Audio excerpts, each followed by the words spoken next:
just want to say welcome again, people, and this is just an update or a follow-up from the previous video I posted that I went on a vacation for my mental health. I needed that vacation, like I need fresh air. I needed to breathe. And I'm sure some people were wondering, what was that all about? Now, let me take you down the rabbit hole, as I call it. Because when you get into that rabbit hole, you're just going to find so many stuff, discover yourself, and just be grateful that some of the things you discover will be messy, then some will be very nice. But as always, I needed to go through somebody or the spirit to open the door for me. And as always, if you know me very well, I share my Christian faith here. So I had to go through the source of all human beings, the creator of all human beings, and that is God. Now, I don't know how you refer to him, but this is how I refer to him. The first thing I did was to go, through God and say, come, something is happening here. At first, I didn't understand what it was, but bear with me, I'll tell you what it is. The first thing I observed is I had a behavior. And that behavior, later on, I got to know is called people pleasing. I realized I was doing for people and they were not doing for me. And I was giving so much of myself and I wasn't getting much in return. So it's not like in a malicious way. I just felt, oh, if I do something for somebody at some point, they should be able to like add a bit to it for me as well. And I'm sure a lot of people relate to it. So that was the first thing that happened to me. Oh, so I said to myself, why am I being this way? So more or less, in summary, people pleasers don't know when to stop. They just give, and they don't know how to leave some for themselves. And that's where I fell into the rabbit hole. So I don't know the tools, or I don't have an idea how to like regulate the yes and no of my life, the give and stop. I couldn't create balance, and this was affecting my relationship with people and including myself. So hence, this is one of the reasons I call this channel People and I. Now, by the way, so I needed to have a conversation with myself, and I realized this was like ruining some of the good things I had in my life and just highlighting some of the bad, behaviors and people around me. And I needed a way to, sort that out. So the first thing I did was to reach out for help, not just any help. The first help I went to get was from God. And then he directed me to the tools available here on earth. The first tool available to anybody you can access, therapy. So first thing I did was I accessed talk therapy, a professional talk therapy, not just gossip therapy, professional talk therapy. Then when I finished that therapy, then I was sent to counseling, because they needed to counsel me on how to become a balanced person. That is a game changer. That is a game changer, but it's a struggle. If you've been a giver, and there are people taking, it will be a big struggle to slow down and give to yourself first. It's a struggle. So that was my first tool that I used, therapy. The second tool that I had with me was books. I had books, some tiny books, any book that I saw, pictured books. I needed to clear my brain. I read a lot of books, and I'm still reading. Mostly are psychological books on how to, see the world. Because when you get into these books, you will never see the world the same.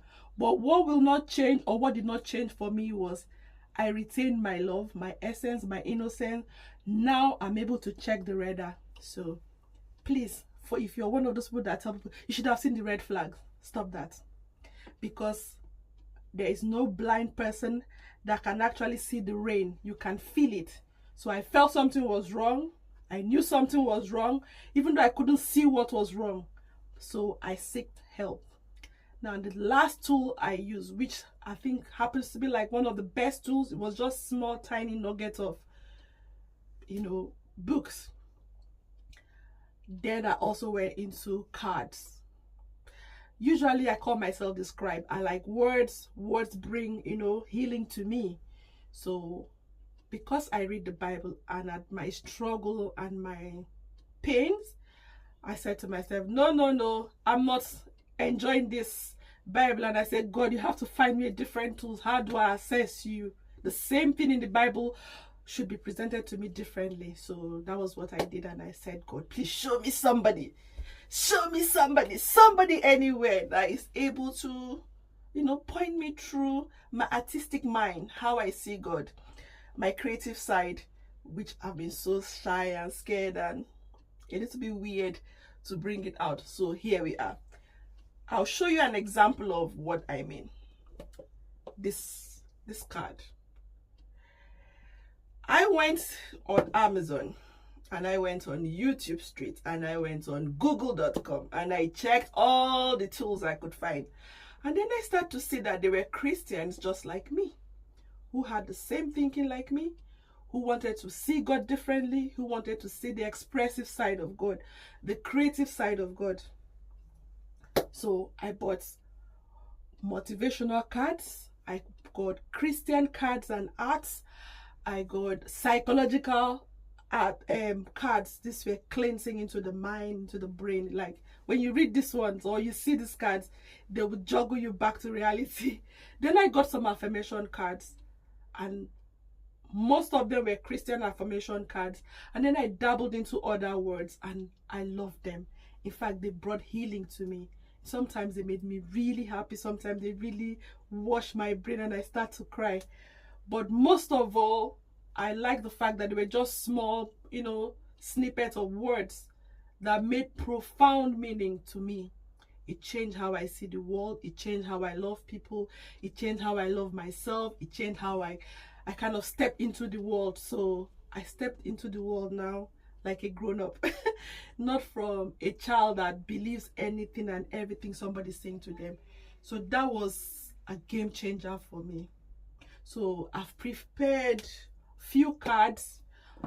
I've got 44 cards from this deck. So I'm going to try and do, will I say daily devotion or daily nuggets, maybe 4 or 5 minutes of it, just so that I can have an understanding of what I'm talking about, then see it for what it is, and be able to change your mind as to just going and standing in church and praying and screaming. Yes, that happens. Yes, you can go to church. Yes, I still go to church. Yes, I went to church. But what I'm saying is, when the church closes, do you just close God there, or do you take him back home with you? Do you have him in the morning? Do you have him in the afternoon? Do you have him in the evening? So this card here, this small card, one of the first few ones I got, and it depicted God in a beautiful artistic manner and expression, and I wanted to see him this way. I was desperate to see him. When we say he's the Lion of the tribe of Judah, you need to watch what the lion looks like. Majestic beast, he roars. So I'm like, ooh, that's interesting. So I needed to make God a reality for me in this experience I was going through. So the cards, one of the tools I use. I've got lots of books. Don't worry, we'll get into the book story. Then I'll also tell you about my talk therapy, why it is very, very important to go for talk therapy. Very, very important, because that now sets you up for a lot of healings. Then they point you to the right place. Then last but not the least thing I still do to today, that's my daily thing. Ye shall meditate day and night. I say a lot of Christians say meditation is Hindu, yoga, whatever you call it. Be still. What is in the Bible? Be still and know that I am God. Please, can Christians be still? Can we just be still? This is the first thing I wanted to do. I wanted to strip down all the noises of, other people's emotion into my own emotion and just hear God for myself. So I was like, God, I need to be still so that you can teach me every day. So I'm hoping that by the time we share, or I share how these cards have helped me see God and helped me move on from my previous people-pleasing behavior. As I always say to myself, I am the people-pleasing queen. I wear the crown, and I know that this crown is heavy. So I was like, I need to share with my friends So whenever you find this video and you think, oh, this lady will have something to say to me, please don't see God just one way. Don't see God just the black and white Bible. Make sure that you see God in every living thing. We have the birds flying. We have 10,000 different species of birds. So we cannot be looking at God from black and white. In fact, I see him as high definition, multicolored God. If you don't see him like that, then you are just following religion. They're just going go, go, go, go, go. If you stop and you look around you and you find, let's say, a flower blooming, we are almost in spring, and you see that the colors of the flowers, none of them is the same. If you walk to any of the shops that sell flower, you realize it's not the same pattern. So me and you have a creative God, a God that sees things in HD, in multicolored. And as my children will say, I think God is a beautiful artist. He made some people brown, he made some people white, he made some trees tall, he made some trees short. So this is how they describe God to me, and I think that's one of the blessings I got. So, but most importantly, we'll be talking about our cards. So, Love and Light by Doreen Virtue. So these were the few or some of the items that helped me, you know, have a different perspective on life and start the cleansing of the mind and the renewing of the mind. Because if you cleanse it and renew it, then we have that circle like we talk about. We have to learn stuff we learned from childhood, then we throw them away. We throw some away, not all. We throw some away. Then we relearn by adding more to it. Now, when we relearn new things, we balance it up. And that way, it's a cycle of learning, relearning, and, you know, like that. So I was like, I need to share some of the tools that helped me. This card has been this is not the only card. I've got few more, but don't worry, we'll get into them. So I will go into my, as I call it, the healing space, the meditation space. I've just got it next to my small space. Not much space is here, but we will do as much as we can. So hopefully I'll have time and be uploading to my channel so that everybody can see. And please, if you have something that can still help edit this grown-up woman's brain, add in the comment for me. Thank you. See you later. Bye. Much love.